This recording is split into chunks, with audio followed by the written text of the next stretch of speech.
This is the Hollywood Outsider, a weekly entertainment podcast where this week we're reviewing Warm Bodies and Bullet to the Head. We're going to look at upcoming releases, Beautiful Creatures, Escape from Planet Earth, Safe Haven, and A Good Day to Die Hard. Not touching that. Our From the Outside In topic this week is a listener suggestion on how to fix disappointing movies. We're going to have the latest movie and TV news, including our own trivia segments. My name is Aaron Peterson, and with me today are my fellow hosts, Justin McCumber. Hey, Aaron, how are you doing, bro? I am doing wonderfully. Scott Clark. I just like saying that we're reviewing Warm Bodies. That just sounds awesome. I like A Good Day to Die Hard. I just think that's awful. And Brian Williams returns.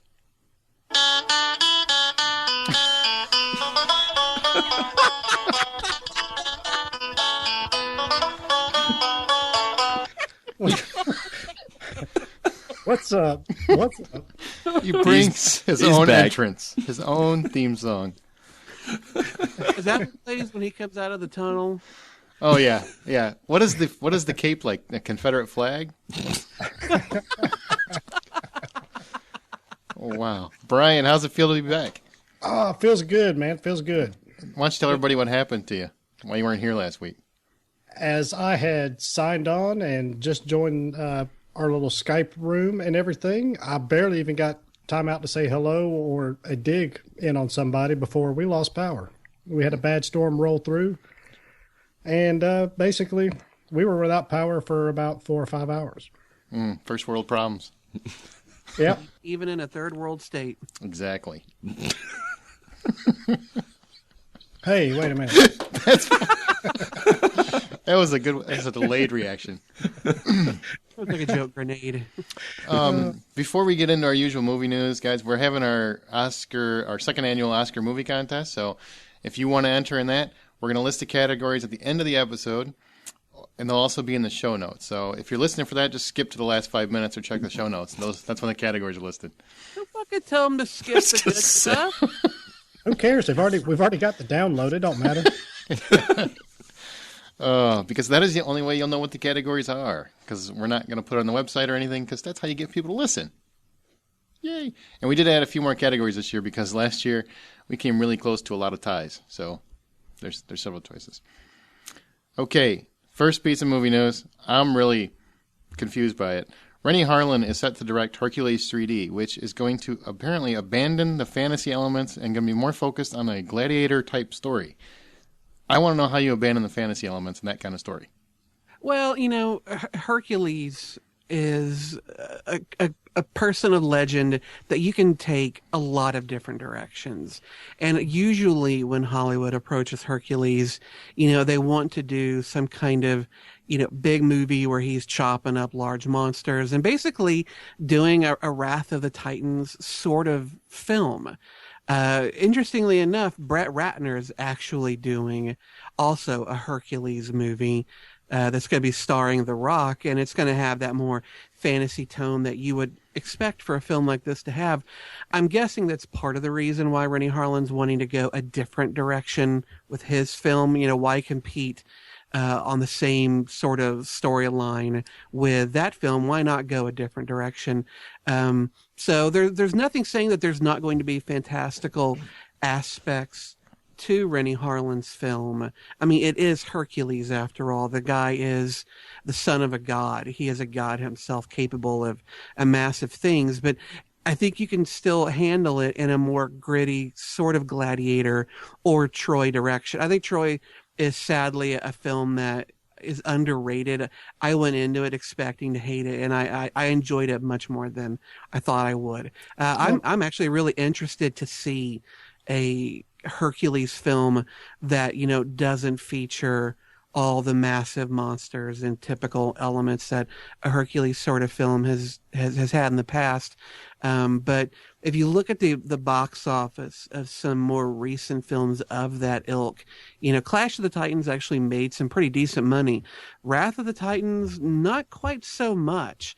The Golden Compass didn't make that much. Unless it's got Peter Jackson helming it. Lately, these sorts of films, or a Marvel character like Thor involved, they don't make as much as they used to. So I'm not surprised, and I'm really curious to see how this is going to go. First of all, I watched Troy just a couple of days ago. On and purpose? it's still bad. Yeah, I liked it. I like I actually Troy. did. there's way too many. There's way too many very pretty people in that movie. I like It really- Troy. Are we pretty? I'm with you, Justin. I hate to say it, but I'm on board because I thought Troy was pretty good. Don't Okay. hate to say that, bro. Don't hate to say it. No, when it's only you, right that you agree I with kind of me. hate to say it. I do. But I mean, we've got to. Even if you turn Hercules into a gladiator, I mean, Starz has got a series that's been on TV called Spartacus that's been going on for about 3 years now. They've been doing it already. There was a movie called Gladiator. Yeah, but Gladiator was also done many, many years ago. And Spartacus, while I'm 10? sure it's a good show, 10, is probably 12? a much. Yeah. Yeah. Okay. It's and not your exactly point many. being- It's not exactly many. That seems like Well, many. What is many then? There probably have been some people born since then that would go see this. The point being is that there are a lot of films like what the other Hercules film is probably going to be like, much more so than I think a more realistic or grittier, darker toned Hercules film. I just What want to happened? know who else that's listening is going Hercules, Hercules, Hercules. Oh God, our neighbors next door have a horse named Hercules, and neither my wife nor I can go out there and feed it without saying, "Yeah, we're gonna go feed Hercules, Hercules." Oh my God. I can't hear Hercules without thinking Kevin Sorbo and just that horrible TV series. I like that TV series. Did That was you? fun. See, I can't hear Hercules without thinking of him That was an awful show. fairly easily.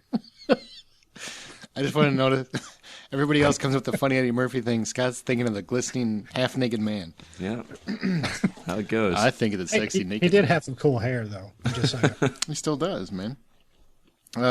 Disney's Bob Iger. He has confirmed, and if I hear one more Star Trek rumor or thought, I'm going to fucking shoot myself in the temple. Well, that's good because it's in Star Wars. Did I say Star Trek? Yeah. Well, whatever. I don't want to hear any of them. Doesn't matter. J.J. Abrams is owning both of them. So it doesn't- He's confirmed they are also currently working on 2 standalone Star Wars films. Early rumors originally suggested one of them is Yoda. Entertainment Weekly ran a story saying it was Han Solo and Boba Fett. Brian, are you pumped? I am, but I'm also kind of cautiously leery about it. This kind of worries me a little bit that we maybe get a little over. I know it's heresy to even conceive this thought, but Yeah, maybe so why don't you go ahead and shut up now? a little oversaturation with it. We got 3 movies coming out within 6 years, and they're talking about a few of them. So we're maybe even more than 2. So apparently they're going to pepper in these movies in between the others, which I'm going to eat them up anyway. I'm just as big of a Star Wars fan as everybody else out there, but we may be getting, it's just out there for conversation. We may be getting a little too much of a good thing here. I agree. I'm getting tired of hearing about What? it. I do. I do. I mean, Justin quit breathing, obviously. Yeah, he's not going to be back on for a while because paramedics haven't shown up. Paramedics, they got the crash cart. They're trying to bring him back to life. I think once episode 7 or whatever gets finished, then maybe I'll get more excited once I see what direction they're going and how well they do with that one. But the prequels have soured me on the franchise a little bit, but I'm still excited for it. But now I'm hearing Star Wars stuff every other day. It's getting exhausting. It's not fun anymore. It's taken the fun out of Star Wars for me. Because I don't. It's getting to the point where they're actually announcing stuff, and they're announcing too much. Like, they need to slow down, pace themselves. You don't need to announce it all in 2 weeks. You start working on this one. Last week they said, well, we're stopping the 3D stuff so we can totally focus on episode 7. Well, and also a couple standalone films and whatever else. Maybe we're going to do a Cantina TV series. I don't even know what's next. But nice job. I don't know. I'm just kind of tired of hearing the stories. I know the people that are big fans are really excited, and I'm happy for them. I hope they get what they want. I'm a fan of Star Wars. I like them. I'm getting tired. I couldn't disagree more. I think this is fantastic. There's so much backstory that, at least for people like me who haven't read the books, that hasn't been out there. We talk. Yoda's 900 something years old. There's all sorts of cool stuff there. Boba Fett, we know very little just from Attack of the Clones. I'll give you Han Solo and Boba Fett. I don't want a movie on Yoda. I just don't. Really? No, I don't think he's a character No, that I can don't sustain either. his own movie. I want Boba Fett more than Yoda, but I'd still be interested to see. Oh, I kind of get what you're saying, though. I think that the action sequence with him in Attack of the Clones might have been enough. But like, okay, yeah, exactly. That Yoda was a badass. Right. That little scene was that really rich piece of chocolate cake that you got at the end of that really great meal. Mm-hmm. You know, it was good, but you don't want a whole freaking that's fair. whole pie of it. You just want that little sliver that's really rich. Give me a little glass of milk to wash it down or something, and I'm good. But Han Solo, Boba Fett, Jabba the Hutt, that whole thing, I'd love to see some more of that. Mm-hmm. He's Justin, a scoundrel. Are you alive yet? Mm-hmm. You just don't want to talk about it? No, I mean, you're sick of Star Wars, and I'm not going to pepper you with more stuff you're sick of. So, no, we can go on. Oh. Really? Yeah, I mean, no, I could go on all fucking night, so I'll spare everybody you have to hear more and more of it. So, nah. I'm taking my toys and going home. No, I'm not cutting my nose off to spite my face. You guys know how I feel about Star Wars, and Scott pretty well said most of it right there. Nothing more I need to add on that. Would you want to see a Yoda movie? Fuck yes, I do. God. You really think he can sustain an entire film? I entirely do. I think that character has never been given the story that I think that he could be told around him. We know almost really nothing about Yoda. All we know are the little tidbits that we've seen in the films. I don't think that they would have a film that is nothing but him twirling around like a whirling dervish constantly. I think the reason it worked so well is because it was only that one spot in the film. I would imagine that a Yoda movie is much more of I wouldn't say a thinking piece, but I definitely wouldn't say it's going to be the sort of action film that the rest of them have been. I think it would be a different sort of Star Wars film. Fine, but once ABC, which is owned by Disney, once they come out with like a reality TV show about the fat middle-aged pilots from the original movie, their home lives, how they go home to their wives and fight with the kids and that kind of stuff, I quit. Just saying. Do you really see that happening? Yes. The rate they're going, yes. Disney likes to make money. See, Lucasfilms... They're like you say, Aaron, they're just throwing stuff out every other day. They're like, we're doing this, and we're doing that. We're going to do this. We're giving you 27 movies over the next 14 months. Maybe a lot of that is just to test the waters and see what kind of reaction they get. No, they're actually working on it. No, yeah. They wouldn't, trust me, they wouldn't announce it unless it's in development. Now, rumors would fly, but they wouldn't announce it. Right. Let's go to something that makes Scott wet himself. Wreck-It Ralph director Rich Moore confirmed they are working on a sequel, so Wreck-It Ralph again, I don't know. And they hope to incorporate Tron into this one. This is just for Scott. Nobody else listening cares. Am I the only one that saw this movie? So far, everybody, I think, wants to see it that's on the show. Yeah. I was actually surprised it got a sequel because I felt like I was in the minority of people that actually were interested in seeing this or even saw it. Yeah, I looked it up and it actually did over $375 million. Worldwide, yeah. So I'm glad that this is happening. And I think the addition of Tron is brilliant, although it sounds like it was supposed to be in the original, but they just never got it in there for some reason. So, And there was a Tron video game back in the 80s, and seeing that on screen like they did with the other video games in Wreck-It Ralph, I think it's fantastic. I'm really excited. I didn't even know this was happening until you told me. So it's hard to get you guys excited because you haven't seen it. But no, it's Tron. That's why I'm not excited. But Justin is a big Tron fan. It's going to be based on Tron. They're just going to include him in but there. I haven't seen the movie, so I haven't seen the concept of how it works. But I kind of get the gist of it, and it's just not a character I get excited about. Yeah. But I know that a lot of Tron fans are excited. I'm happy for them if they can see it in there. I don't know why it wasn't in this one. Maybe they didn't want to burn them all in one movie. What I read just said that they just never got around to it, which sounds like a really weird response from a filmmaker that said, hey, well, why didn't we put that in there? Well, that's what we're asking you. Well, several Monty Python members are reunited for Terry Gilliam's Absolutely Anything. It's a sci-fi pick combining live action and CGI. This is actually going to be the first time that all of the Python people, the living ones, unfortunately, Grant Chapman died quite a while ago, but this is the first time that they're all going to be appearing together in anything since 1998 when they got together at the Aspen Comedy Festival along with an urn that supposedly had Grant Chapman's. ashes in it. But this is a story that apparently they have been working on for a couple of decades. I have to imagine most of that time was just somebody saying, wouldn't it be funny if we did this? And then, casual conversation until somebody actually put pen to paper and wrote it. Part of me is interested in seeing a Monty Python film. I'm a big Monty Python fan ever since I was a kid, and my Uncle Gary first had us watch The Holy Grail and moved on to The Meaning of Life and The Life of Brian. Even like Jabberwocky. I like Python. It kind of feels like now it's been this long and now you're going to do a film together. I mean, why did it take so long? What's the cause of everybody coming together on this one? Does one of them have cancer? And they're going to have a one last hurrah or something? Are they all about to die? I don't know, but I want to be excited. I want to see another Python film. I'm just a little confused as to why this, why now. And apparently Robin Williams is going to voice a dog character. And that kind of scares me a little bit. I'm not the biggest Robin Williams fan. Dead Poets Society aside, I've usually found him more annoying than I've found him endearing. So we'll see.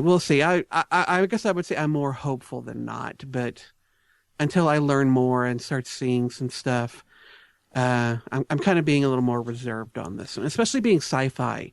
They've never done sci-fi in theaters before. That seems weird. That's a very strange choice. I just think Justin just basically started an internet rumor that one of the Monty Python guys has cancer. I'm not saying. I'm just saying. I've only really been a big fan of The Holy Grail. I've tried watching the other ones, and I just wasn't a big... If you like The Holy Grail, why wouldn't you like the other one? It's the same kind of humor. I don't know. Just something about that one with the one-liners just really struck me. Spam! That was actually from the TV show, right? Spam!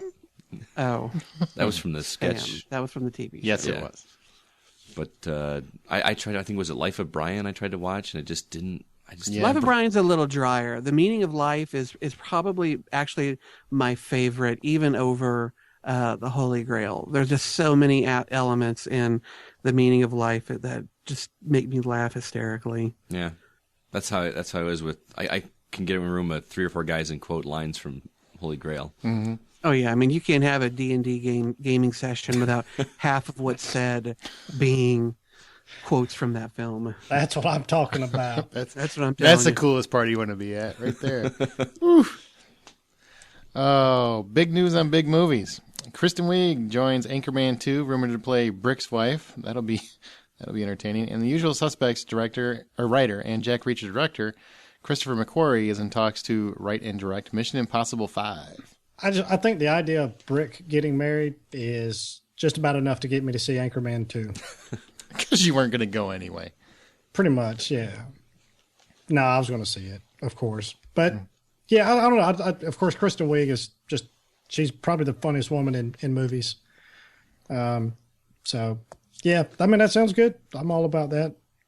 And as far as Christopher McQuarrie, I mean, the guy's just, he's, probably as hot as Abrams and Joss, well, maybe not quite as big as Joss Whedon at this point. Yeah, why don't you pull that back a little bit, Chief? Yeah.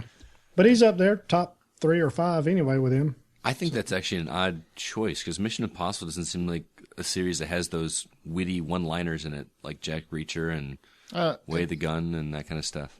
Usual Suspects wasn't really witty. I mean, witty one-liners. It was more gritty, thriller. I think he can direct action by Jack Reacher. I thought he did a really good job with the action scenes, and I think he's a good fit for Mission Impossible. And they go with a different director for every film, so it makes sense. Yeah, I'm excited about more Mission Impossible. The last one was fantastic. Yeah, but Brad Bird's not doing this one. No, I know.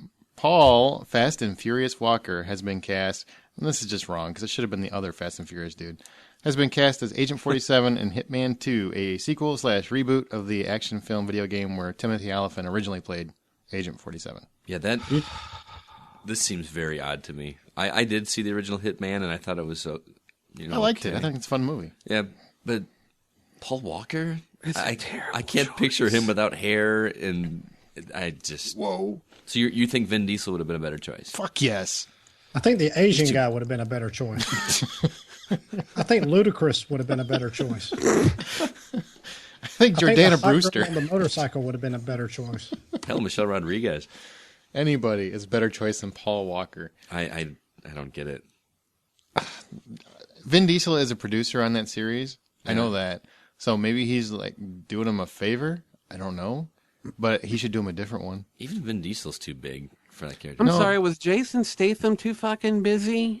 Yeah. Yeah, but then it becomes Jason Statham too. True, but at least he can pull off the character a lot better than Paul Walker. How does that...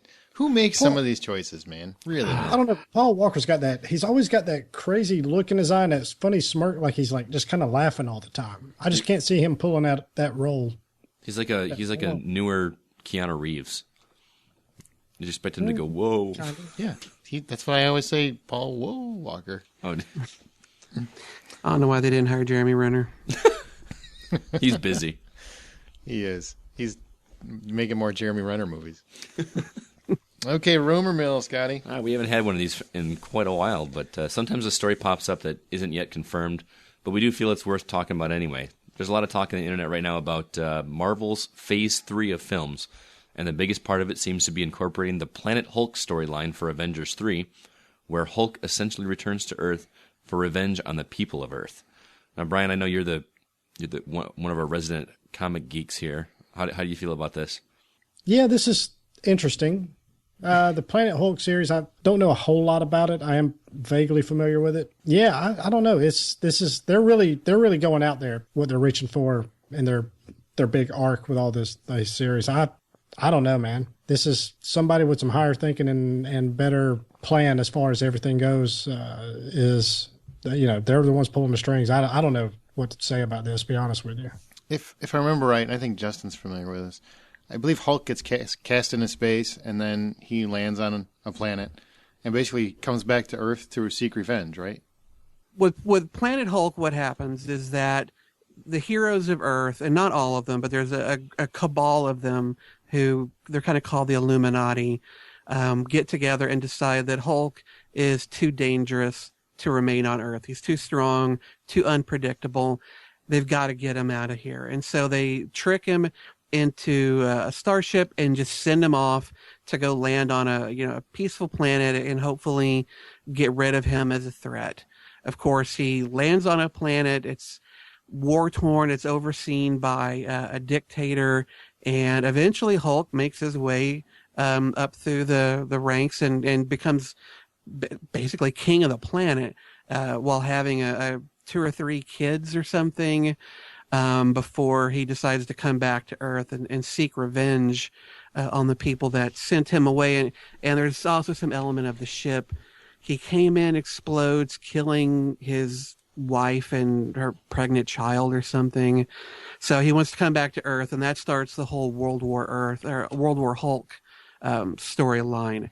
I like that what it seems to be what they're doing with the story of this, and then they've got what's the name of that group that they're with the raccoon and God, I cannot believe Guardians of the Galaxy. Right, Guardians of the Galaxy. They're really opening up the entire, cosmos to these films and their stories.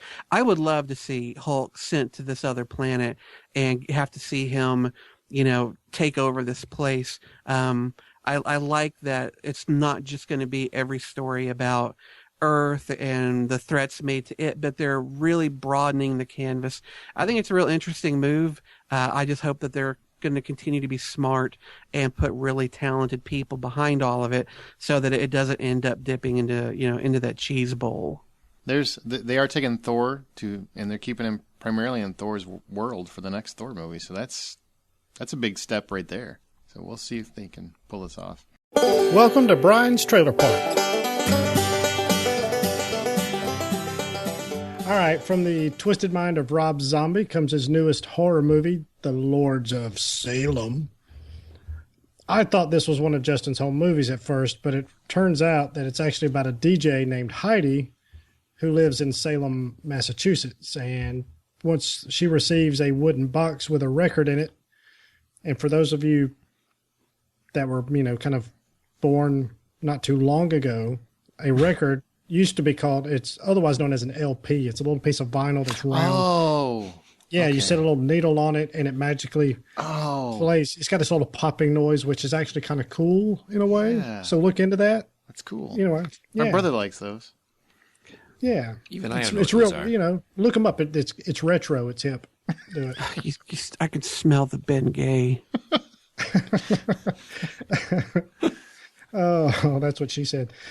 And after Heidi listens to this record, it triggers some flashbacks of the town's past with all the violence and witch burning and that kind of stuff. So, question is this also a prophecy of things to come? Aaron, what'd you think about Rob Zombie's newest? I'll be perfectly honest. Devil's Rejects, one of the coolest movies I've seen in the last 15 years. I really like Devil's Rejects. It's one of those just fucked up, intense, really hard to watch, but still really entertaining movies. Mm-hmm. House of a Thousand Corpses went all kinds of ape shit crazy.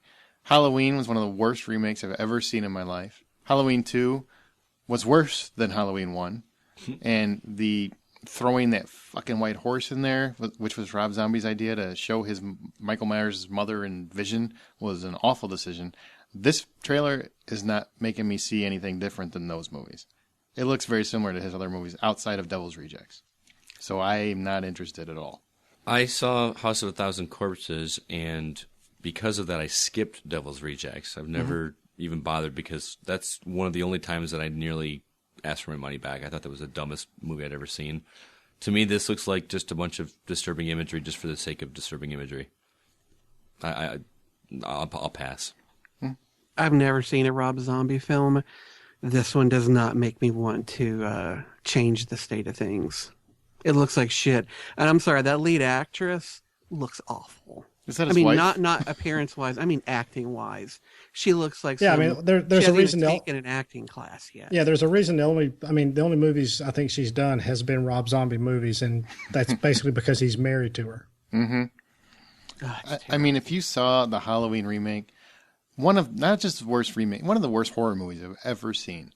How you fuck up Halloween beyond me. The people that try to defend that to me, you know what? Shut up. You can't defend that shit to me. And the second one, Michael Myers tries to give him a soul, right? Give him imagery by having this magical dream of his mom on a fucking horse. It's one of the stupidest things I've ever seen in my life. That sounds terrible. Stupid. I like metaphors. I don't like dumbaphors. And that's what that was. Just dumb. Dumbaphor. Mm-hmm. Is that a word? Coin it. Right there. All right. I mean, I agree. I like House of a Thousand Corpses and The Devil's Rejects. They are very disturbing. They're not ones you can watch very often. It's been a while since I've watched either one of those two because they are hard to watch. But they are for me anyway, they were very entertaining, and I really like them a lot. I haven't really liked much else he's done since. Mm-hmm. My expectations are fairly low for this one myself. Same here. So, and it doesn't look like it's shot well either. It looks very... I don't get why he keeps getting movies. He's not a good director. Right. Devil's Rejects, I'm convinced somebody else did it. Yeah. Because everything I've seen from him, I haven't seen any of the talent that I saw in that movie. Now, maybe it's because that's the one movie where he made a pretty straight-laced action thriller. House of a Thousand Corpses was really a horror movie, and the other ones were horror movies. This was a different kind of movie. Maybe that's why, but he seemed so promising in that movie and just fell apart. I don't know what the hell's wrong with him. Moving on. That opens April 19th, by the way. So, next is a little movie. Maybe you caught a glimpse of it during the Super Bowl. It's got The Rock, Vin Diesel, Paul Walker. They're all back in the newest Fast and Furious installment. They've been chased all over the globe, and now apparently the government figures if you can't beat them, employ them. So, Apparently, when some savvy drivers attack a military unit, there's only one crew still bald enough, and that's Dom's crew. So, do I even need to ask if you guys will be there May 24th, whenever this comes out? No, I'll be there. I will be too, actually. I've only seen the first and the fifth one, and there's a reason because I didn't like the first one at all. And Really? I didn't. I'm not a car guy, and it just seemed silly and trite to me. So I skipped all of them up until you guys glowingly recommended to see Fast Five, and I did, and I really enjoyed it. And I literally clapped in the trailer in the Super Bowl. I thought it looked fantastic. The only thing about the trailer I hate is that I feel like they showed too much. Mm-hmm. And the whole bringing down the plane, that looks like an end of the movie kind of thing. And I hate it when trailers, in an effort to drum up interest, show way too much. And I feel like these trailers are really kind of doing that. So from here on out, I'm not watching anymore teasers or trailers or anything, because I don't want any more of these badass stunts being spoiled. Do they need to? It's got Fast and the Furious in the title. I mean, I wish they would have called it Fast 6. I think Fast and Furious 6 makes me think, wow, 6 movies? Fast 6 would have been cooler. I don't know why. There's just, the trailer looked awesome. You got I know we probably use awesome too much, but it looked fucking awesome. I'm sorry. That was the one trailer of all the movie trailers I saw where during the Super Bowl where everybody shut up. Everybody in the room shut up. There's like 15 people and we all shut up so we could watch it. And people were screaming and clapping. And of course, you always got the one guy in the room, that looks fucking retarded. You fuck off. Nobody likes you anyway. That retard's usually my brother. Love you, Scott. Well, yeah, he didn't like it. He found something wrong. I hated it. Whatever. It looks great. Now, granted, if you think it's smart, you're going to see the wrong movie because it looks dumb. But you got cars bringing down an airplane. I know it's not possible. I don't care. I want to see it done. Well, all right then. I guess that wraps that up. So if there's something you want us to talk about, get in touch with us in one or all of 3 different ways. Email at feedback@thehollywoodoutsider.com. You can get us on facebook.com/thehollywoodoutsider and tweet us at h_outsider. And don't forget, you can get your official I'm a Ho t-shirts at thehollywoodoutsider.com. And also don't forget, you can check these trailers out and a lot more at thehollywoodoutsider.com. Stump the Ho. Stump the Ho. Each week, one of our hosts poses a trivia question to the remaining hosts and attempt to stump their fellow hoes. This week, it's Brian's turn because we haven't got sick of hearing his voice. Brian, what's your question? All right. Sticking with the whole Monty Python thing here, going to test your little Monty Python trivia. I already failed. Well, I know how you like penises, so this should be right up your alley. Oh, and take that however you want it.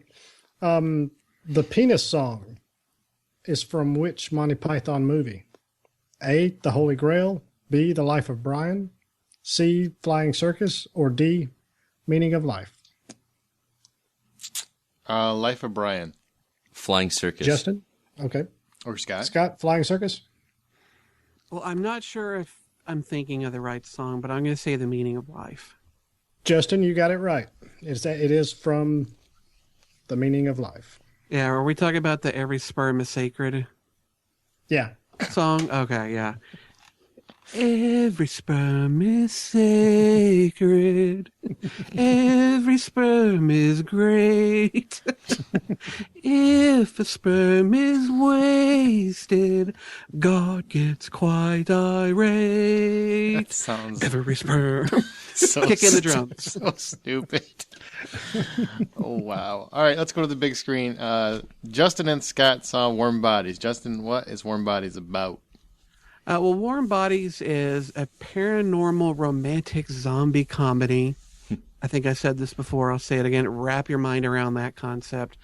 And it's based on a book of the same name written by Isaac Marion. It came out in 2011. This one is written and directed by Jonathan Levine. You may remember his name from 50-50 and The Whackness. He directed those films as well. But this movie is about a young zombie by the name of who wanders around an airport. What's interesting about this film is that, of course, zombies don't talk much beyond groans and growls. So in the especially in the beginning of the film, less so later on, but in the beginning of the film, you get a lot of voiceover of R in his mind, kind of telling you a little of the story about who he is, where he is. They don't go into a lot of talk about why the zombie apocalypse happened, anything like that, how he died or was turned into one. It's just he's in an airport, he wanders around, he's kind of thinking about what his life has turned into. He's got a friend of sorts named M, played by Rob Corddry. But the film starts gaining a bit of speed when a young woman named Julie and some of her friends are sent out by her father to find some medical supplies. Her group, which includes her boyfriend, is set upon by these zombies. Her boyfriend, when our hero R bites him and eats into his brain. One of the interesting things they do with this film, and it's not spoiling anything because it happens really early, but when a zombie eats a person's brain, they absorb a lot of their memories. And so as he's eating it, he's getting a lot of memories of this guy Perry and his girlfriend and their love for each other, sweet things that they kind of did with each other. And so it gives R that love. And so when he sees Julie, he wants to see, he suddenly feels a need to protect her. And as the film goes on, their relationship broadens and strengthens. And what happens to him because of that relationship begins to ripple out to the other zombies. If you've seen the trailer, you know exactly what I'm talking about. Scotty, I'm interested to know, as far as zombie films go, and as far as romantic comedies go, do you feel like this bridged that gap well as far as the storyline goes, or do you feel like it went a little too far one way or another? To say it bridged the gap between those two genres is like, that's a tall task, and to say that it succeeded or failed, how do you answer that? Because I mean, you're looking at two completely opposite ends of a spectrum. I think it did the best job that it could have, because it gave it a very tongue-in-cheek yet sweet tone to it. I don't know how else you could have bridged those two together. I love the concept of like zombies coming back, and I love that there's not any explanation. You're just kind of thrown into it. How else could they have done it? What do you think, Justin? Well, I mean, when it comes to zombie films, 99.9% of the time you are getting a horror or action film. Mm-hmm. There is usually very little romance involved. And if there is, it's purely the hero and whoever his arm candy happens to be in that film, and are they going to make it through it together. This film, though, what it does is it takes the zombie story and it attempts to give it an entirely different spin, a spin you've never seen in a movie. And it does it by giving a reason for why a zombie eats another person. I mean, it is a lot of that, the hunger. They can only eat human flesh, and so they have to satiate that hunger. But he talked about that I don't want to spoil anything, but there is a reason why they go for the brain, and it does something for them. And I found myself going, that's actually interesting. I never really had thought about why it's always brains in these zombie films. This made sense of that, and I think it was a really good bridge between the zombie horror genre, and some action and romantic films. If you've watched the trailer, I think it comes across as much more of a comedy than the actual movie itself is. It is funny. And there are some moments in it where I was laughing out loud at things that were said or done. But there is also a great deal of heart and emotion in this film that I didn't expect it to have. I thought it would be much more campy in what it did. And it's more straightforward.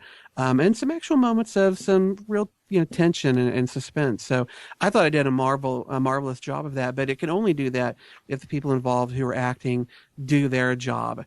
Did you find anybody, amazingly great or terrible, or did everybody just kind of do a serviceable job? I think there really weren't any standouts. I mean, the two leads are two people that I haven't paid a whole lot of attention to in the past. The male lead is the guy from X-Men First Class that played Beast, and then she was in I Am Number 4, which I never saw, but I recognize her face. But nobody like huge standout actors, and they did okay. They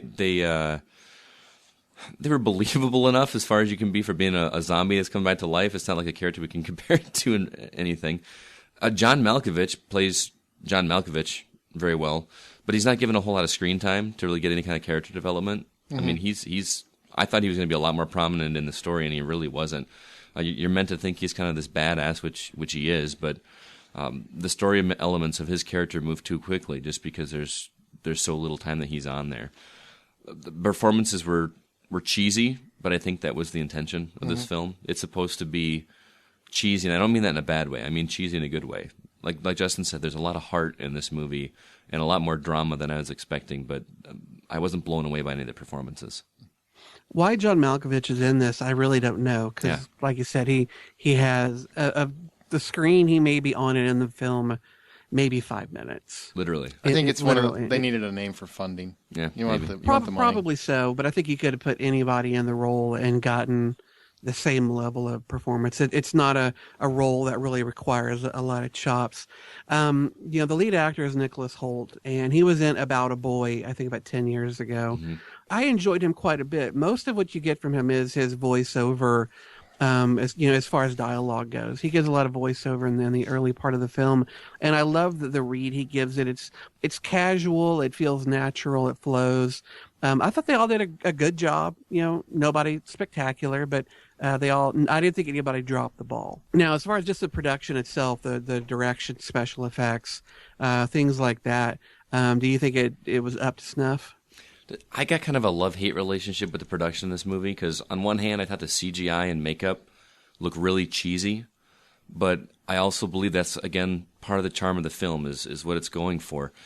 But the one thing I did like about that is I think there's a very precise and noticeable progression of this main character R as he's progressing from just worn-out zombie as he's getting less and less decayed as the story progresses, and it's just slight enough that you almost don't notice it until towards the end of the movie. It's very much, oh wow, he's almost a completely different character at that point. What did you think? Oh yeah, I couldn't agree more. I mean, the only negative element as far as the production goes, I think, are the Bonies. The CGI for them was fairly, I wouldn't say abysmal, but just barely serviceable. They don't look that great. Very obviously CGI. Right, obviously CGI. And the zombies, we're not talking Walking Dead sort of zombies here. No gaping holes in faces, none of that. This is pretty much just kind of bloody and scarred, but nothing too gruesome. But yeah, I loved R's transformation through the film, and it was very gradual. I can't imagine, though, how much Nicholas Holt's eyes had to hurt from wearing those contacts throughout the entire film, because that's about the only thing that doesn't really change much, are those really zombie-esque contacts. But all in all, I thought it looked fine. It did what it needed to do. So all in all, Scott, what did you think of this film? What would you give it? 1 out of $10. Would you see it again? I gave it a 650, which sounds like pretty low for how highly I'm talking about this. But let me kind of explain. If there's action movies out there, you need to check your brain at the door, much like the Fast and Furious movies. This is the romantic comedy version of that. The continuity of this, I think, just doesn't make any sense as far as there's just silly things that happen that you just have to kind of accept. And if you can get past that, you'll enjoy it. Nothing's even close to Oscar-worthy, but it's a unique take on the overused zombie theme that has a bit of heart, and it made me smile on more than one occasion. So, I loved this film. I really went in it with fairly lukewarm expectations. Lukewarm. I didn't even mean it, and I'm still fucking brilliant with the puns. I went into it just expecting, a tween rom-com, and I was really quite surprised at how emotional it was, how emotionally honest the film was.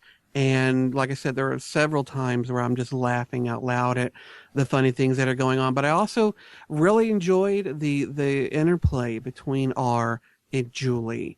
I felt like her reactions to him were quite often exactly the way someone else would react to it. But his endearing desire to protect her and save her and keep her from being turned into what he is. I really enjoyed it, and by the time it was over, I was shocked at how much I enjoyed it. So if I had to give it 1 out of 10, easily an 8, maybe an 8.5.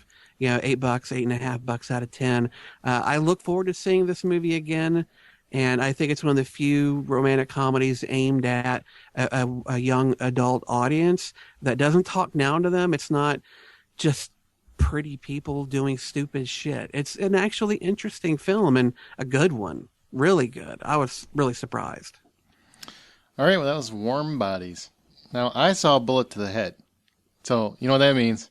We got a guest speaker. Oh, God. Hey, yo, how you doing? This is Sly here. It's been a while since I dropped by these hoes here, so I thought I'd pop in and tell you about my new movie. You know, apparently I have to tell you because none of you went and seen it, you know what I mean? So anyways, I play this hitman whose partner gets whacked by Jason Momoa, that really big dude from Game of Thrones, yo. Eventually, cop, played by Soon Kang, you know, he played Han and my fellow thespian Vin Diesel's fast picks, you know what I mean? Yeah. Well, this cop, he finds me because I whacked his partner, and, yo, he wants to help me find this guy that hired me because, you know, that's him Guido, you know, he set me up, and you can't have that, you know what I mean? So, you know, I kicked me some ass, and Momoa, he kicked some ass, and, you know, it all leads to he and I kicking each other's ass, you know what I mean? But, hey, he's 30 years younger than me, you know, I'm Sly Stallone, you know what I mean? I still got the pills to show I can hang with the kids, you know what I mean? Well, thanks again for seeing my movie, Aaron. I really appreciate it. I know you're the only one that saw it, so maybe I'll come on again another time, talk about my next sequel, you know what I mean? It's going to be one of my classic films, Over the Top. I think it deserves another shot, you know what I mean? So, thanks, hoes. Take it easy, yo. All right, if you could understand a word he said, basically Stallone is his partner gets killed, and basically Stallone gets set up. Jason Momoa, who played Draco from Game of Thrones, he plays a hitman after both of these guys. The guy that plays Han in Fast and Furious, Sung Kang, he's his partner. And basically, it's an 80s buddy cop. The story couldn't get any more 80s buddy cop pick. The title is even in fucking neon when it pops up.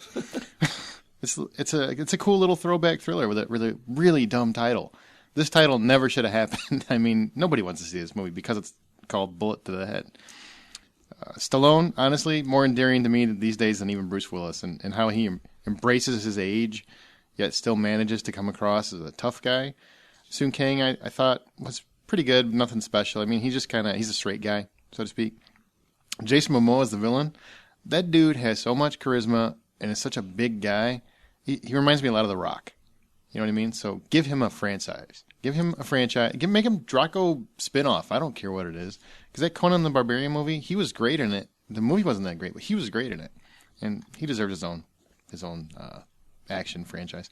Walter Hill's the director, and he made some real throwback to 80s gritty thrillers. He did 48 Hours and a couple those kind of movies. I think he did Last Man Standing with Bruce Willis. You know, he's done a couple action flicks, and they're very gritty kind of thrillers, and this is very much in that vein. But this is one of those movies where you're going to watch it, you'll probably see it on video, because obviously nobody went and saw it at a theater, and you're going to think, it's not a great movie, but you'll watch it every frickin' time it comes on TV. Oh, yeah? It's that kind of movie. I mean, it's fun. It's like The Last Boy Scout. That's what I think. So I'd say give Bullet to the Head a shot. Bam! If $10 is the full price of admission, I give it $6.50. How was the axe fight, though? It was awesome. Yeah. What are we, Vikings? See. That Jason Momoa, I'm telling you, the dude needs his own series. Great bad guy. I mean, he's just a good actor. I really like him as an actor. I think he's very charismatic. He's got some serious screen presence. Stallone still has it at, what is he, like 85 years old, however old he is? I mean, I think he's 66 or 67, something like that. And Schwarzenegger, he looks old in his movies. Doesn't look like he should be in those movies. Stallone still looks like he can kick your ass if he really wants to. And Willis, I love Bruce Willis, but he's kind of looking like somebody's grandpa now. You know, grandpa's not fun to watch, but doped up, whatever he's taken to make his muscles rip Stallone, he looks great. I really liked it. And there's a couple pretty cool scenes in there, so he can still throw a punch. 7 Psychopaths, Scott. We were challenged by one of our listeners to watch Seven Psychopaths and let them know what we thought. So I did my homework. Did you? I did my homework. What about you guys? Anybody else see it? Oh, just us winners. Nope. All right, Scott, what's it about real quick? All right, real quick. Seven Psychopaths. got something Colin in Farrell mind? plays a screenwriter who's having some difficulties, and he's writing a screenplay called Seven Psychopaths, aptly titled. And he's buddies with Christopher Walken and Sam Rockwell, who both are professional dog kidnappers, which means they kidnap people's dogs, hold them in kennels for a long time, and then bring them back and collect whatever reward is being offered for that dog. So, unbeknownst to them, they steal this criminal mind or mobster's dog that he's very affectionate towards, and thus begins this big story of this big underground story of the guy trying to get his dog back, and these two trying to figure out how to do it without getting killed themselves. And all along the way, Colin Farrell is basically using the stories that he's come across to write this screenplay. Obviously, I've only given you 4 characters so far, and there's 3 others, and they're kind of thrown in there as far as figments of their imagination or funny stories that other people are giving them, and he kind of interweaves them all into the story. It's kind of an odd movie, very dark humor. Mm-hmm. Aaron, I'm dying to know what you thought of this because That was really good. yeah, It shocked the fuck out of me in several spots. There's a couple very specific scenes which I don't want ruin for anybody, but one was with Sam Rockwell and whatever that girl's name was. I did not see that shit coming. yep, And there's another one with Christopher Walken near the end of the movie. Christopher Walken, I thought, was fantastic. he was good. And Sam Rockwell, best guy in the movie. That dude is fucking crazy. He plays crazy better than anybody else I can think of. Colin Farrell is actually very well reserved. I mean, he's very, very low key, very easygoing. Christopher Walken, very much Christopher Walken, except crazy old man. Mm-hmm. Sam Rockwell, batshit fucking nuts. Mm-hmm. Just everything he does is off the wall. What did you think? I enjoyed it. I just thought it was a little bit too quirky for me. As far I like as- the quirky though. Yeah, I mean, it's very dark and it was very funny in a lot of spots. I laughed out loud. It took me about 3/4 of the way through the movie to figure out what they were going for. I was just like, what am I watching? I could not understand it, and I think it relied too much on some of the one-liners and some of the, like you said, batshit crazy moments that just don't make a whole lot of sense. Even towards the end, I'm still trying to figure out, which ones were real, which ones weren't, and that kind of thing. But like I said, Sam Rockwell was great. He played that role. That's like his role. He's one of my favorite character actors. Yeah. Honestly, he is. I think he's really underrated for a lot of reasons. It's one of those movies that when the credits roll, I just kind of look at myself and go, huh? So I didn't love it. I thought it was very funny in a lot of spots. It just was a little weird for my taste. So what'd you give it? I gave it a 6. That sounds like you liked it. I liked it. I just didn't love it. I gave it a 7 out of 10. I thought it was very quirky, funny. Some of the moments literally took me by surprise. Seriously, Christopher Walken and Sam Rockwell, I just want him in more movies. Yep. Same here. So, box office, real quick, Warm Bodies, $19.8 million, biggest movie of the weekend. In fact, pretty much that and Hansel and Gretel were the only thing that people went and saw. So congratulations, Justin. They heard you. Praise it. Very good. Hansel and Gretel dropped only 52% to $9.4 million, so it's made $34 million. Doesn't sound great, but it's going to make over $100 million worldwide, so it's a hit worldwide, but it's probably not going to be enough for a sequel. Silver Linings Playbook, still hanging in there, $7.7 million for $80 million total. Now, the other 2 releases from last weekend, Bullet to the Head, $4.5 million. Stallone's lowest grossing film on opening weekend since 1981's Nighthawks. Yeah, Wow. That's not good. Between this one and Arnold's film performing so poorly, do you think this has something to say about action films or about the elderly in action films? The elderly. I honestly think it's just a matter of bad timing. January is a bad month to open action flicks. It's so close to Oscar season, and those movies generally don't hit. It's usually a dumping ground. I mean, we've talked about that before. September and January are usually the dumping ground months. And honestly, you've had Schwarzenegger, Statham, and now Stallone all flop. And next weekend, we've got the Bruce Willis one. So we'll see how that does. I don't think it's going to be nearly as big a hit as if it would have been opening in the summer, the new Die Hard. But, it's not boding well for everybody. And stand-up guys, $1.4 million. 1.4. Wow, that was bucket list for mobsters, right? Yeah, that was bucket list for mobsters.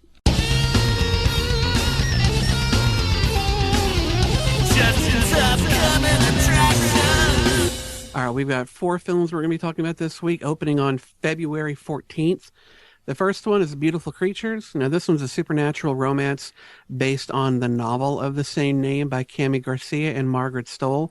The film's directed by Richard Greveness, and it stars Alice Englert and Alden Einricht.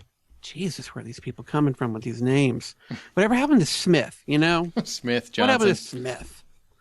When newcomer Lena Deschanais, arrives in the small town of Gatlin, she quickly captures the attention of Ethan Watt, who only wants to escape what he views as a boring, dead-end town. He quickly gets more than he bargained for, as Lena possesses strange powers that have long kept her at a distance from others in her life. Lena and Ethan are drawn together, but their budding romance is threatened by the dangers posed by Lena's being a caster and her family's dark powers. For upon her 16th birthday, Lena must undergo the claiming, a process that will decide her fate forever, light or dark. Now, Brian, I know you get called a beautiful creature constantly. So the title of this film must seem like the name of your eventual biopic. Do you think this could possibly compare to your loveliness? I'm thinking about getting that put on my driver's license. Actually, it's you're right. I just get called it all the time, so I might as well. This movie just doesn't appeal to me at all. It's now one thing, of course, being from down south, and just to kind of give props to Scott last week, very good Brian impersonation. Aaron, not so much. I'm a very discerning with Southern accents, and a handful of people in this movie are absolutely horrible at it. So bad it's very distracting, and I won't see it. I might watch it on TV in a year whenever it's on cable or something, but I'll pass. It looks like a compilation of a lot of different movies that I have never had any interest in seeing. It looks like it's trying to be Twilight too. That's what I mean. I don't want to see another Twilight shit. Yeah. No. Pass. Yeah. There are some YA books that I think are going to make interesting films. This is not one of them. It seems to have so much of what I dislike about the YA supernatural genre. So yeah, let's go ahead and move on. The second one is called Escape from Planet Earth. Now, this is a 3D computer animated film produced by Rainmaker Entertainment and directed by Cal Brunker. And this will be the first Rainmaker Entertainment film theatrically released. They were previously known as Mainframe Productions, I believe, and they came up with the Transformers Beast Wars television show reboot, which I believe is the first entirely CGI'd cartoon to be brought on the air. So they know what they're doing when it comes to CG entertainment. The story takes place on planet Bab, where admired astronaut Scorched Supernova, voiced by Brendan Fraser, is a national hero to the blue alien populace. A master of daring rescues, Scorch pulls off astonishing feats with the quiet aid of his nerdy brother Gary, voiced by Rob Corddry, head of mission control at BASA. When BASA's no-nonsense chief Lena informs the others of an SOS from a notoriously dangerous planet, I'm assuming that's Earth, Scorch rejects Gary's warnings and bounds off for yet another exciting mission.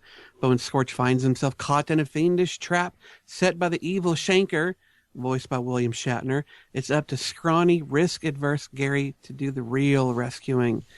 Aaron, you've never really struck me as the biggest fan of animated films, and I don't imagine this one's going to have you interested in changing any of that. Will you be in a theater seat for this one, or are you going to change it into an ejector seat? Really? Escape from ejector? When you said it was from Rainmaker Studios, I got excited. I'm thinking like strippers making it rain.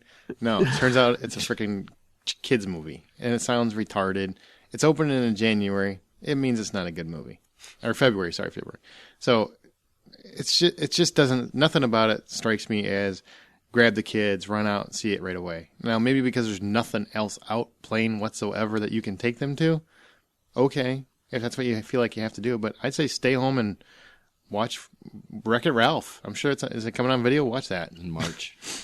Something. Just don't. I see no appeal to this. I see trailers like this and I feel like I'm getting old because these new non-Disney properties for kids are just interesting me less and less.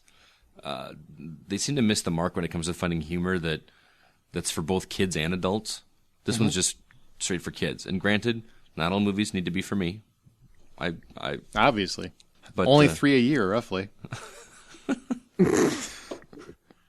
Burn.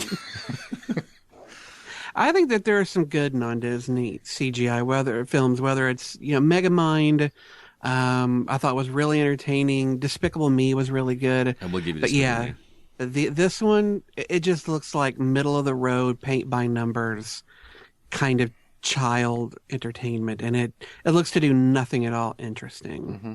Lowest common denominator. Yes. So if you don't Brendan like Fraser being in the lead, not doing anything for me there either. Yeah, that'd be great 10 years ago. When he mattered. when he was worth something. All right, anybody else got something to say, or should we just move on? No, let's move escape. on, all right. Escape. Third film, Safe Haven. Now, this is a romantic thriller starring Julianne Hough, Josh Duhamel, and Kobe Smulders. Yes! Sorry. It's directed by Lasse Hallström and is an adaptation of Nicholas Sparks' novel of the same name. The arrival of a mysterious young woman named Katie in the small town of Southport, North Carolina, raises questions about her past. Beautiful yet unassuming, Katie is determined to avoid forming personal ties until a series of events draws her into reluctant relationships. Despite her reservations, Katie slowly begins to let down her guard, putting down roots in the close-knit community. But even as Katie begins to fall in love, she struggles with the dark secret that still haunts her from her past. Oh, goodness. Ugh. Scotty, you and I both have developed quite the crush on Julianne Hough when we saw her on Rock of Ages. Are you going to continue that love affair with Safe Haven, or are you going to be avoiding this obvious sap trap? As much as I really want to see Julianne Hough in more serious roles, and as much as I enjoyed Nicholas Sparks' The Notebook, I can't get myself interested in this film. It just looks boring. It looks like an even worse Hope Floats. Remember that movie from like the late 90s? I like Hope Floats. Did you? Yeah. Sorry. It looks okay. It looks like a bad version of that then. Okay. Unless her deep dark secret is that she works for Rainmaker Films, I have no desire to see this. None. Nicholas Sparks, his movies, they're all pretty much the same. We got it. But women like it. Valentine's Day and, or sensitive people like it, not just women. So if you want to go out there with your special someone and you want to make them suffer, go see Safe Haven. That's what I think. Brian, you got anything to add on that? Oh, Brian's all over it. Boo. Boo. I like Julianne Hough. I like Kobe Smulders. I even like Josh Duhamel a little bit, but again, nothing new, nothing interesting. This film sounds like it's just kind of an average remix of so many other things that have been done. So far, all three of the films we've talked about kind of seem like boring remixes of other things we've said, but I have saved the best for last. Because you know what today is? It's a good day to die hard. When you say it, I feel dirty. Well, I can't control how you're gonna feel about a good day to die hard. Now, I shouldn't have to say what this film is about, but again, I might as well. It's an action film directed by John Moore and written by Skip Woods. It's going to be the 5th installment in the Die Hard film series, and only the second one to be from an original screenplay. I know we already kind of had our question of the week, but I'm going to give you a little other one. What was the other Die Hard film that was actually from an original screenplay and not based on a book or TV property? Die Hard 1. Brian, what do you think? I'll go with Die Hard 2. Nope, it's not Die Hard 2. I was going to say Die Hard 3. Actually, Die Hard with a Vengeance. Yes, that is the first one based on an original premise. No, Die Hards 1 and 2 are actually based on books. Die Hard 5 is based on an article in a newspaper about the whole fire sale sort of thing and the vulnerability of national... You mean Die Hard You mean 4. Die Hard 4, Die right? Hard 4. He said Die Hard 5 was based on that. You're right. Yeah, well, thankfully I got it right. What? You're right. No, you're right about that. So no, 1, 2, and 4, 1, 2, and 3. No, We got it. This just yeah. Jesus. 1, 2, and 4. Anyway, okay, so yeah, Die Hard with a Vengeance was the first original. This one's original too, though really doesn't matter. John McClane travels to Russia to help his son Jack, who's gotten into trouble with the local authorities, but John soon finds that his son's arrest is just one small part of a wider terrorist plot that threatens the stability of the free world.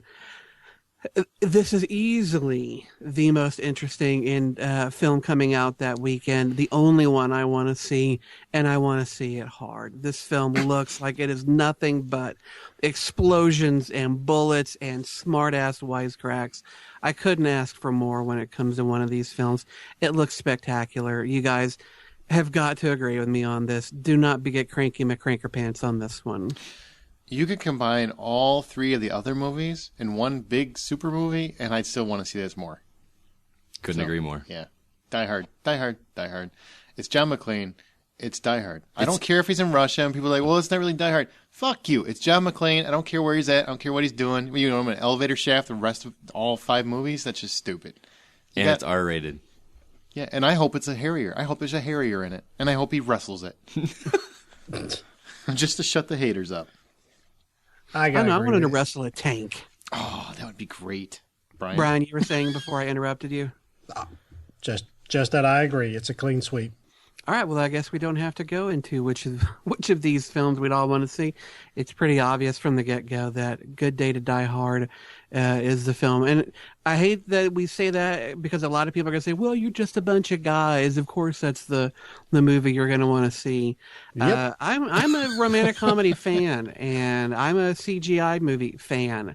And I actually like some YA films and stories. The other three, they just look like average paint-by-numbers bullshit. This one, maybe people could say, well, it's just paint-by-numbers action film. Well, at least those, are going to trip my trigger, and, well, pardon the pun. It looks like nothing but balls-out fun. So, yeah, A Good Day to Die Hard, all 4 of us. We're going to be in theaters. I can pretty well guarantee that it's going to be a 4-way on the review on this one. Mm-hmm. God, that sounds sexy. It does. And why are people hating on it? I've got people saying, why would you want to see that? It's just the same old thing. Yeah, but that same old thing is fun. Why wouldn't I want to see it? Die Hard 4 was stupid. You're stupid. That movie was fantastic. So why you get on that roller coaster that you've ridden a dozen times? You know what? It's still fucking fun. Yeah, that's why I keep getting on the ride, man. And you know what? I like that he wrestled a Harrier. I know it's stupid. I didn't care. Keep ramping it up. May have him wrestle a space shuttle in the next one. Just take it to some ridiculous lengths. I'm fine with it. Okay, well, thanks, Justin. You can hear us on iTunes, Zune, Google, listen on your Stitcher Radio app. Give us a thumbs up if you do, or any plain old RSS feed, as well as RockfordCollegeRadio.com, Thursdays from 4 to 6. What's this movie? What's this movie? Each week we play ours or a listener-suggested clip from a movie. If you think you know what the clip is, you email us at feedback@thehollywoodoutsider.com or send us a direct message on Twitter at @H_outsider, and we will announce those you got it correct in the air and give you a proper ho shout-out. Last week's answer was not really Brian's, and that was Deliverance. Yeah, he liked it. It reminded him of home. Or as he calls it, spring break. Oh, shit. Those that got it correct. Hugh J.O., Michael H., Jesse M., Mark H., Greg S., and Mark T. So congratulations, guys. Though there's some people that got it wrong. I don't even want to touch it, but whatever you're into. That's what she said. Jesus, Brian. This week it truly is Brian's turn, so here's his pick from last week. If you would have had power, you would have heard it.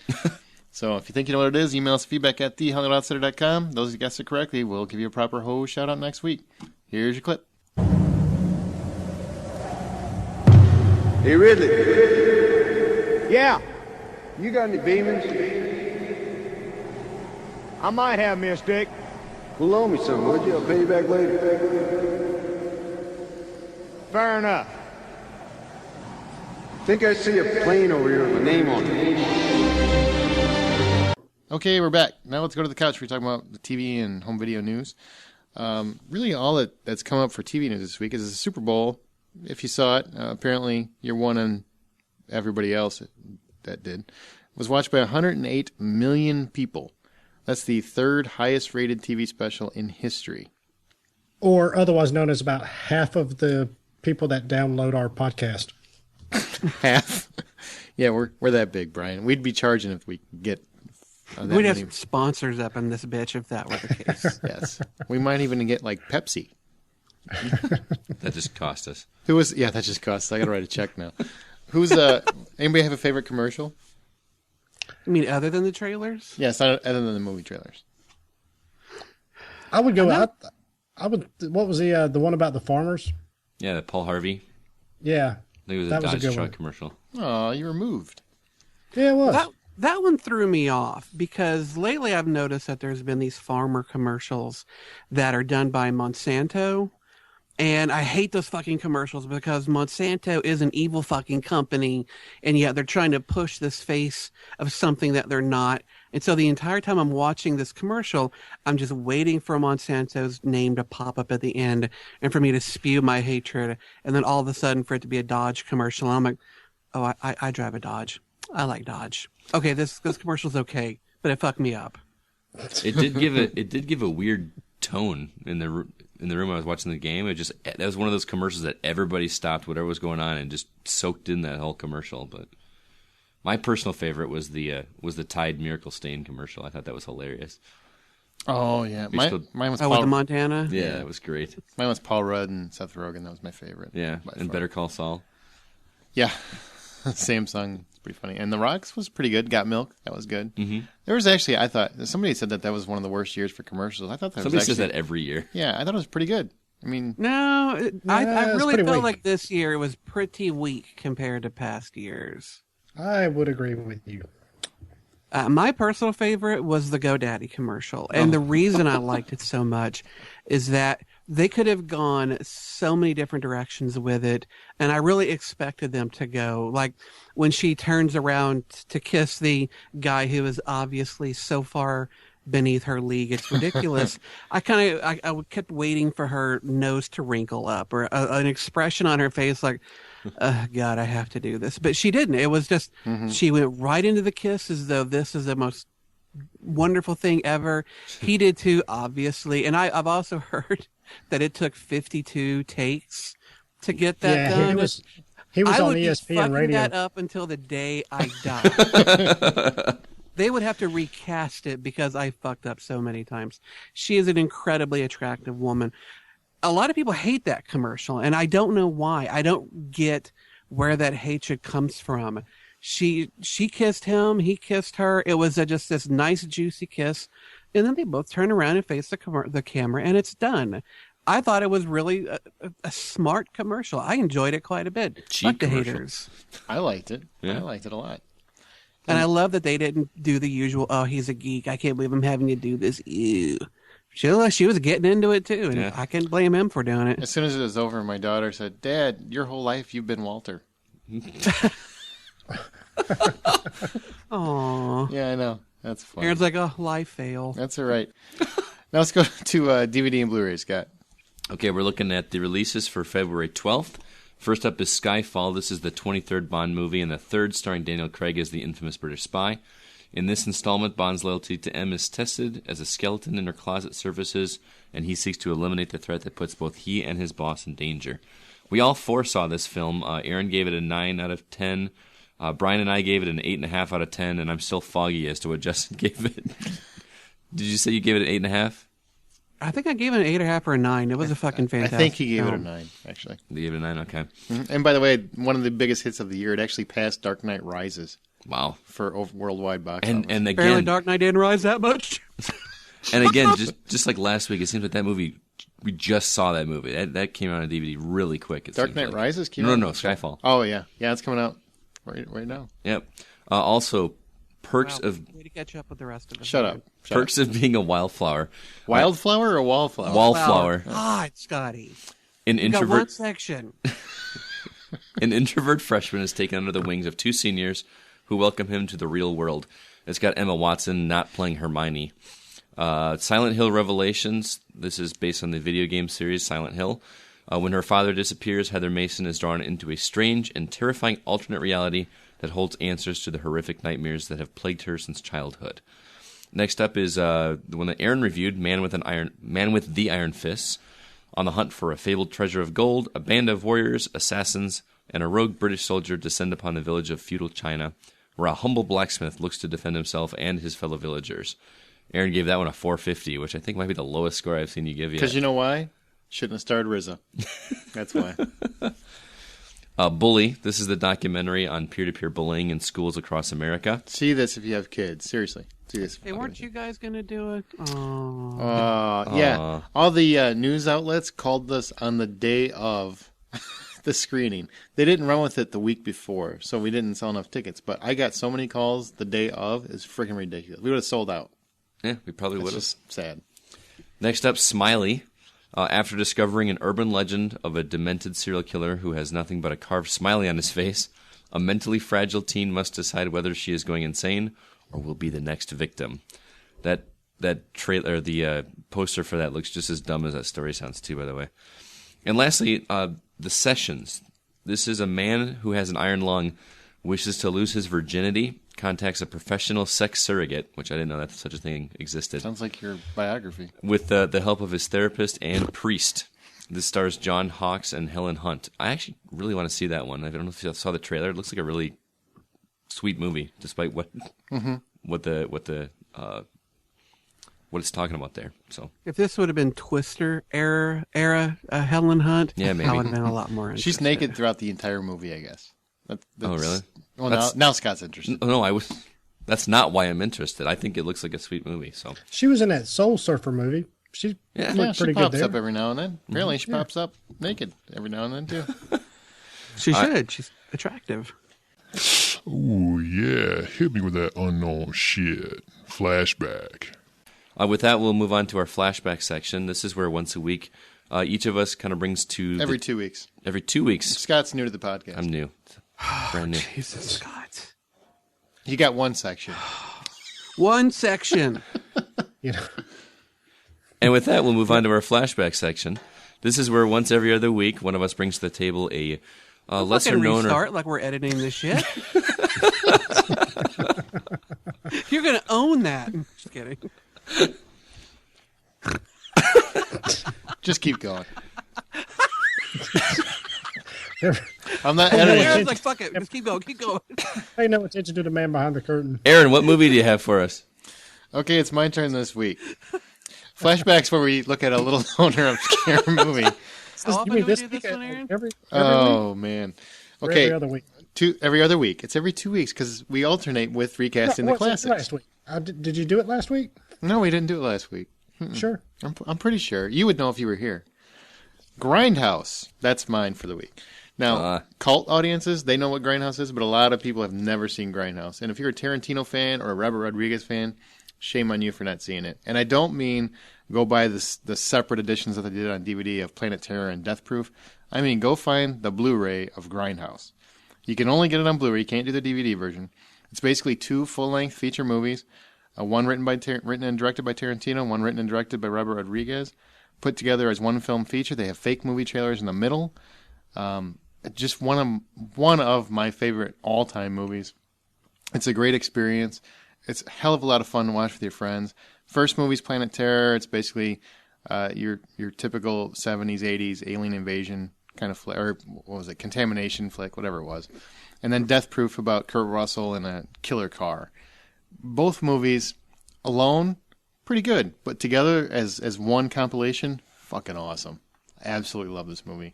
Now, Justin, you just found the Blu-ray, right? My wife got it for me for Christmas. Did you watch it yet? I have not, but I look forward to doing so. Well, Unless you saw it in the theater, which I did see it in the theater, but I did. Did you? Most people didn't, so most people only saw it separate. Mm-hmm. This is the way you want to see this movie. You want to see it as the complete experience. It's a hell of a lot of fun. Can't recommend it enough.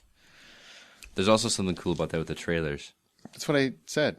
No, I'm saying one of the trailers actually became its own movie. Yeah, Machete is one of the trailers, and that became its own movie. And we're gonna have Machete. It's Machete. It's not it's Machete. Machete. The D is silent. All right, let's go to From the Outside In. This week, our topic on From the Outside In. We mentioned this briefly in an email last week, but we felt it was a strong enough topic to expand on. Plus, we didn't have enough time last week. Because apparently with Brian gone, we ran like twice as long as we normally do. So just to recap, here was JC's suggestion. But I was wondering if any of you guys have ever gotten really excited by a film's potential only to be let down. And I assume we're leaving the episode 1 out of this.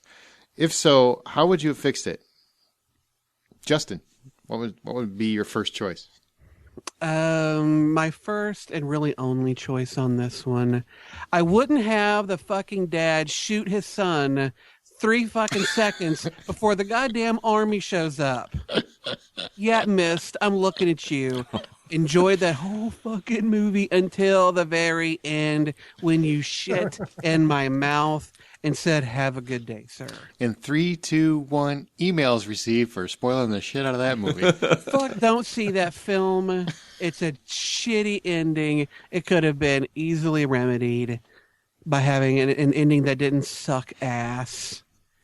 Have them get saved. But no, instead we have to get that abysmal ending. I hate it. I still hate it. I will always hate that ending.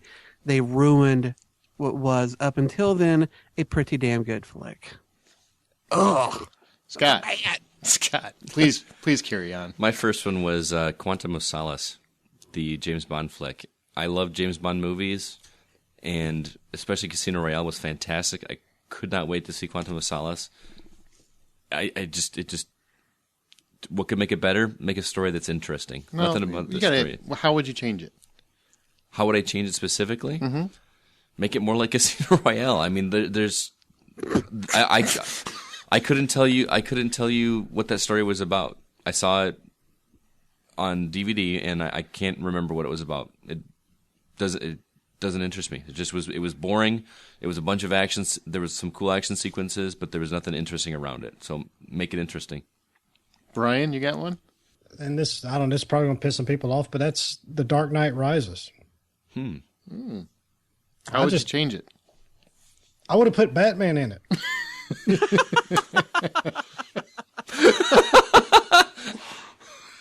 Just saying. You got a Batman movie. You got the culmination of 2 really good movies before it. Oh, I don't know. Here's a tip. Put him in the 3rd one. That's a good point. Is that too much to ask? I can't I'm not asking to different styles. I don't even care. Whatever. Just put him in the fucking movie. Okay, then. One of my Spider-Man 3. I was really pumped because I'm a big fan of the first 2. I fuck you. I love it. Okay. I liked the first 2 quite a bit, and I went into Spider-Man 3 very, very excited about it. Turned out to be just a shit movie. I mean, it's not horrible. I can watch it, but man, and I would change it. I really liked what the film was going for with Sandman. I really liked that storyline. I thought Sandman was an interesting arc, how they were painting. I really liked Thomas Hayden Church, but Venom, the whole story of Venom, it should have been axed completely. That it just didn't belong in the movie. Nothing about it worked. You can tell Sam Raimi didn't want to put it in there because he did not make any of it work. It just really ruined that film. Mm-hmm. So. Redo Spider-Man 3. So you can determine what Sam Raimi's thoughts are and feelings were based on that movie. Dumbass. He's very public about it. He didn't want to put Venom into it. You didn't say he made public comments about it. I didn't know. You said you can tell he didn't want to because of the way that he put him in the movie. I wish your power would go out, Scott. What about? Because Justin said you just said one. Justin, did you have any other ones besides, or you want to go to Mist again? That shitty ending is worth going back on twice. I will say though, on your pick, I wish that they would have done a Venom film better than they did this one, because Venom is actually an interesting enough concept and villain to make the a really lone cool villain. to be the lone one. And it all fucking started with Batman Returns when it wasn't just enough to have one villain in it. No, we got to have two. And ever since then, they overload these superhero films with more than is necessary. All you do is end up watering it down and cluttering shit up. Get rid of the Sandman. You don't need that fucker in this movie. Make it Spider-Man and make it Venom. That could have worked. It could have been a really good film, but instead they just ended up making this ho-hum piece of crap. And that's unfortunate because Venom is a really cool villain. Mm-hmm. Ugh. I couldn't agree more. Scotty, you got another one? You're going to tell me how I just want a different movie again? No, but I have a feeling I'm going to steal this one from you. Indiana Jones and the Kingdom of the Crystal Skull. Fuck that movie. Go ahead. How would you change it? No monkeys, for one, and are we spoiling? Yeah, I think Justin made that okay. All right, no aliens. Well, no, I was okay with the alien part of it. I just think they went overboard with it. Like the monkeys, you're right. Excise that whole scene. Spielberg is a good enough director where he should have been smart enough to say, "That's dumb. It doesn't work. Get rid of it." Yeah. And if they wouldn't have shown the spaceship at the very end, I kind of could have bought into everything else because they've had a lot of supernatural stuff in the rest of the series. But when they showed the ship, it was just too much. It's just too Close Encounters, too Millennium Falcon, just too much. Just do what you got to do with the alien killing Kate Blanchett, and then you don't see the spaceship. You just hear it and you see a shadow or something. See, I still don't like the whole idea of it being aliens anyway. And fridge nukes. That was... Oh, yeah. Yeah. I'm survived a nuclear explosion by hiding in a refrigerator. Mm-hmm. That was hurled like a mile. Yes. Clear of all radiation, by the way. And it was not done well as far as special effects. It looked incredibly... Get the gophers. Get rid of the gophers. Those need to go. I don't know why they were even there. Just because you want to hit the George Lucas cute quota. I don't know what that was about. I kept waiting for the Caddyshack song. I'm all right. Oh, that's awesome. Brian, you have another one? Nah, that was the main one. You could probably go with the first Star Wars Episode 1. Yeah, but Aaron already said we're going to go ahead and act like, we're all aware of just how bad that one. Yeah, that was, But other than that, that was about it. There's a lot of people that are fan. I don't want to keep bagging on Star because I don't hate Star Wars, Justin. My other choice, King Kong. King Kong is one of those movies where some of the characters I felt were strong, some were ridiculous. The scenes. Which one are you talking about? There's like 4 different ones. The Peter Jackson version. Okay. I thought the ending with King Kong was well done. I thought the scenes on the island were really well done, but almost that first hour could have been axed, and that really made the movie. It suffered. Made the movie suffer because I thought the second, and because it's almost like 3 hours long. After they get to the island, the movie turns into a really good movie. But I can't stand to watch it anymore because that first hour is so boring and indulgent and just drawn out. It was a completely boring and exhausting, and because of that, the film just feels overindulgent to me. Which is too bad because I thought the effects were amazing in that film. Circus's performance was quite good. Mm-hmm. Now let's go to emails, Justin. All right, our first email's from Mark H. He says, minor correction, Britain is a geographic term generally referring to the British Isles, which includes Scotland and the Principalities. Britain is an umbrella term like the UK. Yes, doesn't matter. Just kidding. Secondly, and this is my main issue, what is it you have against critics and film students? I say this as a film student and an aspiring filmmaker and critic. It may be a British-USA divide, but it would seem to me that you view me and my ilk as nothing but taste shamers, similar to slut shamers, though I don't know what a slut shamer is. I don't know, but it sounds fun. And vitriolic haters. I read a lot of critics, and I don't even understand what you're referencing. To me, it is the role of critics to champion films and deconstruct them. Reviewers and critics are not synonymous in the UK, but it sounds like they are in the US. If it wasn't for the review/critic industry, who would champion the little guys? The biggest movies would be those with the biggest marketing budgets, which you could argue is already the current state of affairs.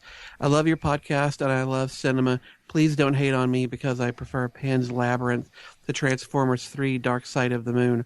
Also, the Oscars are not a critics' society, and he is correct. He is correct. Yours most sincerely, Mark H., a Brit and an Englishman, and of course, a hoe.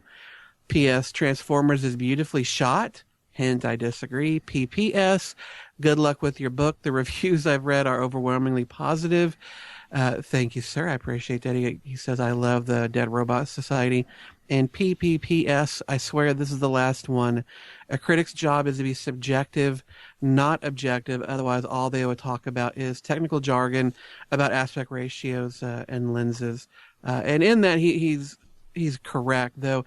I think at least when I would say that I wish critics were a little more objective, meaning that I wish they wouldn't paint all movies with the same critiquing brush. I think you have to approach each film on its own terms, and that there's not just, one box in which they should all be put into and then examined. For example, he says he prefers Pan's Labyrinth to Transformers 3. Well, that's fine, but they're entirely different films. It's like I wouldn't try and compare a Beethoven symphony to an AC/DC album.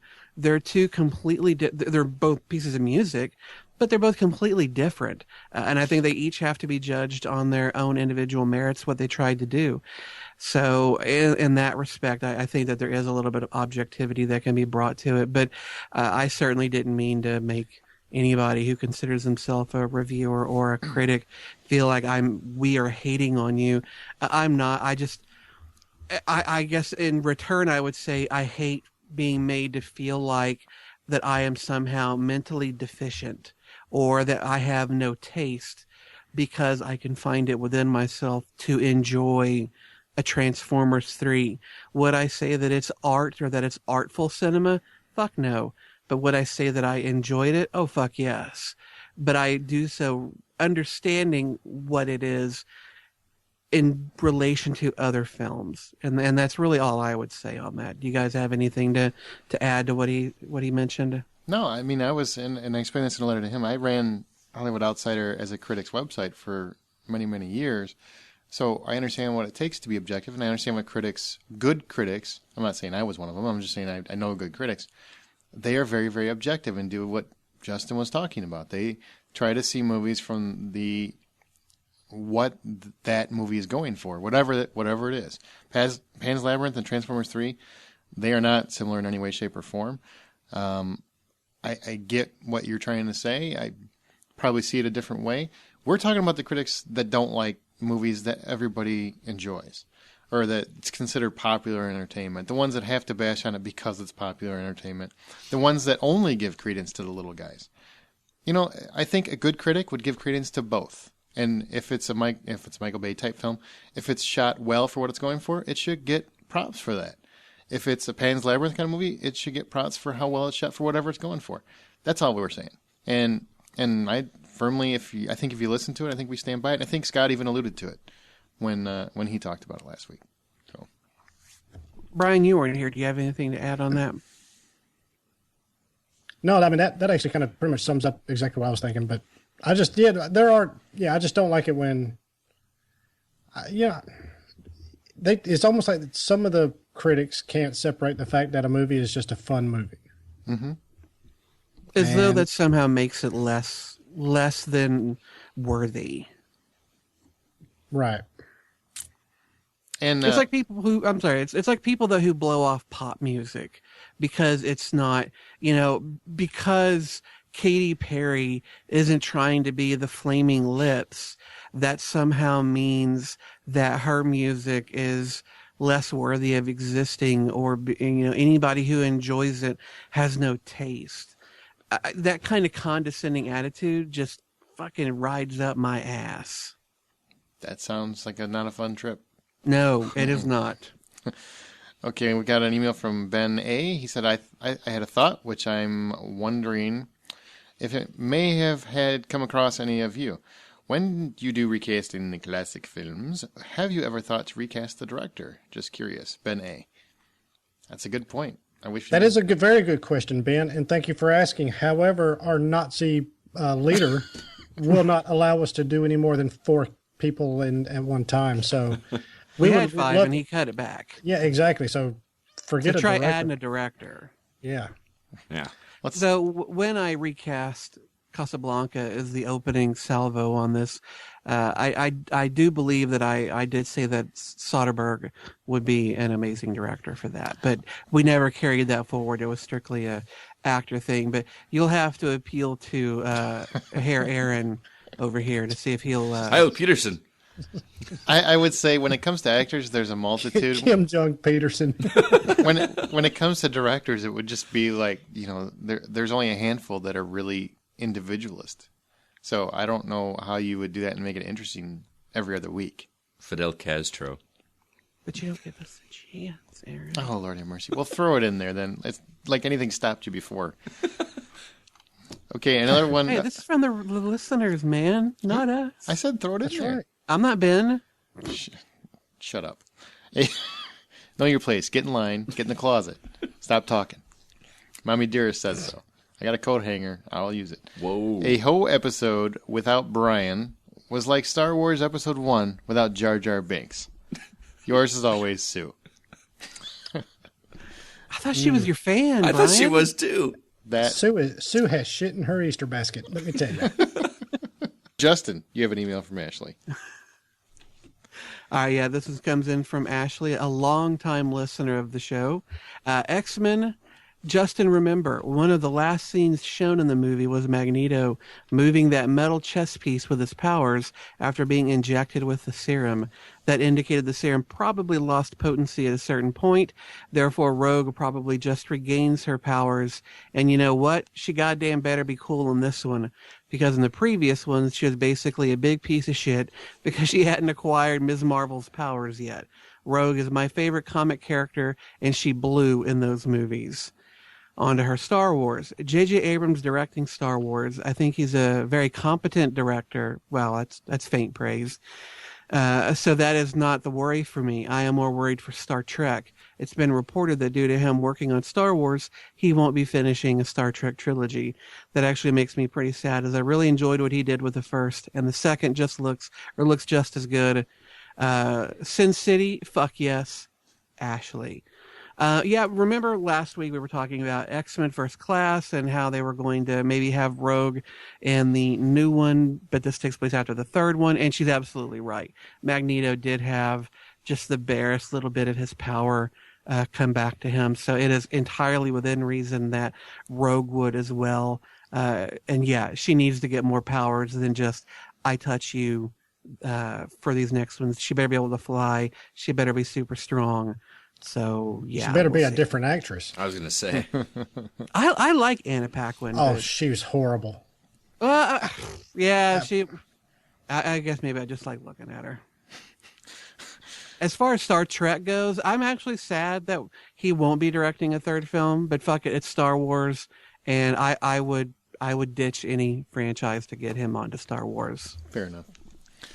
Okay, remember to enter our Oscar prediction contest. Email us your predictions to theoutsider@thehollywoodoutsider.com. That's theoutsider@thehollywoodoutsider.com by February 24th at 6 p.m. After that, 6 p.m. Central Standard Time, by the way.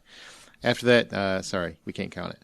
First place gets you a Blu-ray of your choice, up to $30, and we also have a second and third place this year. Look at the website for details. Here are the categories. You guys ready? No. Best Picture, Best Actor, Best Actress, Best Supporting Actor, Best Director, Best Screenplay, Best Adapted Screenplay, Best Animated Film, Best Cinematographer. Whoa! I'm writing these down, man. It's going to be in the show notes. Just go there. Best Cinematographer, Best Score, Best Documentary Feature, Best Foreign Film, and Best Visual Effects. So those are your categories. You can enter all the rest of them if you want, but those are the only ones we're counting. So send us an email. You can try to win a Blu-ray. You can always find us on thehollywoodoutsider.com. Make sure you stay through the credits for outtakes. We're on facebook.com/thehollywoodoutsider. Email us at feedback@thehollywoodoutsider.com. Tell your friends, subscribe on iTunes, Zune, Google Reader, listen on your Stitcher radio app. Give us a thumbs up if you do, or any old RSS feed. RockfordCollegeRadio.com Thursdays from 4 to 6. Thanks, Brian. Thanks for coming back here. I'm glad your house is off blocks. Yeah, man. Yeah, it's all good. Starbucks is back online, so I can get the Wi-Fi again. Now, did they take the boot off? No, we just take the wheels off. We store them right next to the outhouse. It kind of keeps the outhouse stable a little bit. Stable. When it gets a little windy, the extra weight of those wheels, they kind of prop it up a little bit, kind of keep it level. So unless it's like hurricane force winds, it keeps it upright most of the time. Man, he's got a whole fucking story. Hey, no. Do that, what's his name? Boomhauer. Ding, ding, ding. Justin Hey, man, we're wrapping up this podcast, and we're talking about Justin right now, man. Come on, let's get this thing moving. It's getting late. Justin McCumber, A Minor Magic, is available now on Amazon, paperback, and Kindle. Thanks, Justin. Thank you very much. And there's now a hardback version of Haywire available. Sweet. It looks so good. I got it, and inside I squeed quite loudly.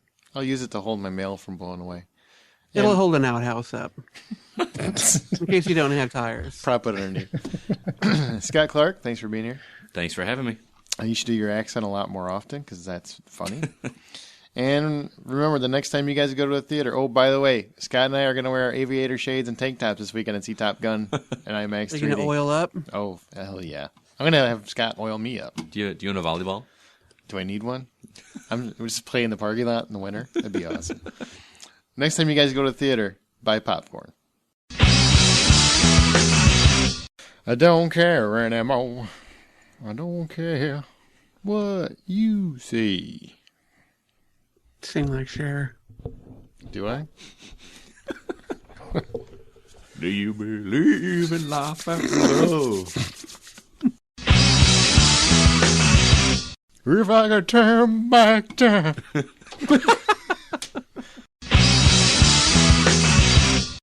My love is pure And true.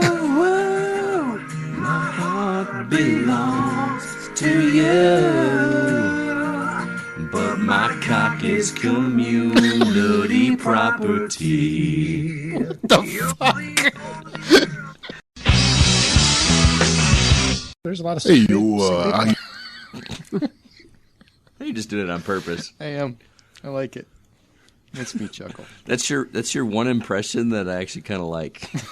I don't care. Fuck you. I'm just throwing you a Although, compliment.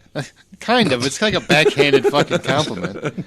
That's the one you don't fuck up, Peterson. That's really the only. For the most part, you suck in life. But let me tell you what. Little something. I To mean, perk 'em up.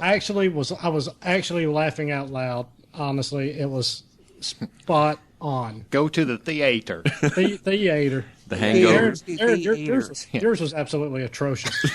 Yeah.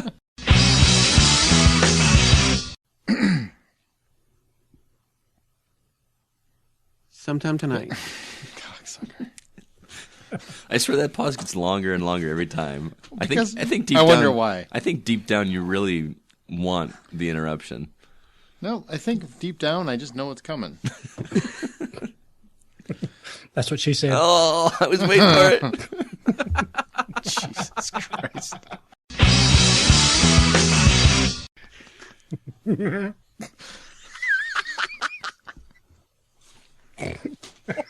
Who brought a fucking pig? Handbags. Those are purses. Handbags. Which you should know.